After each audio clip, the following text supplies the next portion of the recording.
Korsajärvi-Pekka HUS-kiinteistöstä käyttöpäällikkönä ja vastaan sähkönjakelusta koko HUSin alueella.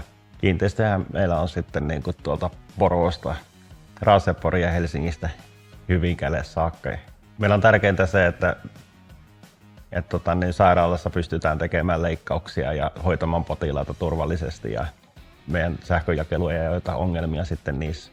Esimerkiksi kesällä ukkoset ja tommoset niin aiheuttaa niitä ongelmia, mutta meillä on kuitenkin hyvin varauduttu näihin sähköjakeluongelmatilanteisiin.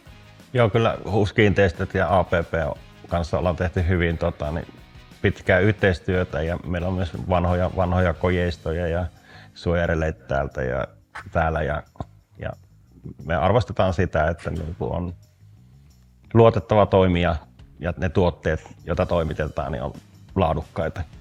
Hankittiin APP Ability-palvelut ja yksi tärkein syy on siitä, että saadaan reaaliaikaista tietoa kunnonvalvonnasta ja lämpötiloista. Kunnonvalvonta on siinä mielessä tärkeää, että voidaan se huolto ajoittaa kunnon mukaan eikä määräaikaishuolloilla tehdä sitä. Myös pienjännitepuolella niin katkaisijoihin ollaan tehty ohjelmapäivitys, jolla me ollaan saatu ne olemassa olevat katkaisijat meidän APPn pilvipalveluihin ja sitä kautta nähdään sitten myös pienjännitekatkaisijoista niin kunnon valvontatietoa ja tiedetään missä kunnossa ne katkaisijat on sitten.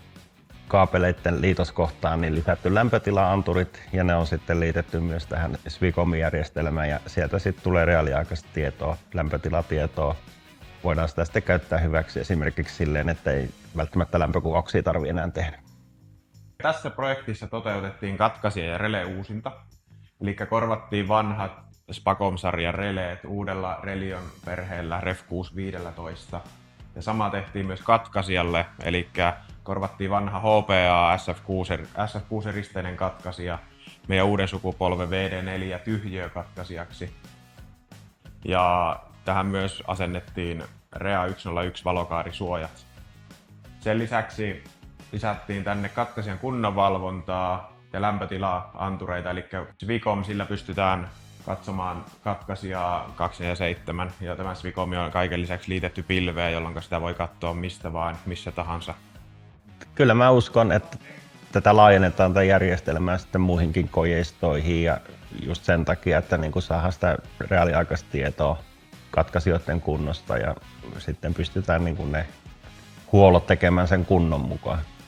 Kyllä kun on pitkä yhteistyö takana ja tuntee ihmiset, niin on helppo keskustella niistä ongelmatilanteista ja päästä sitten semmoiseen hyvään lopputulokseen.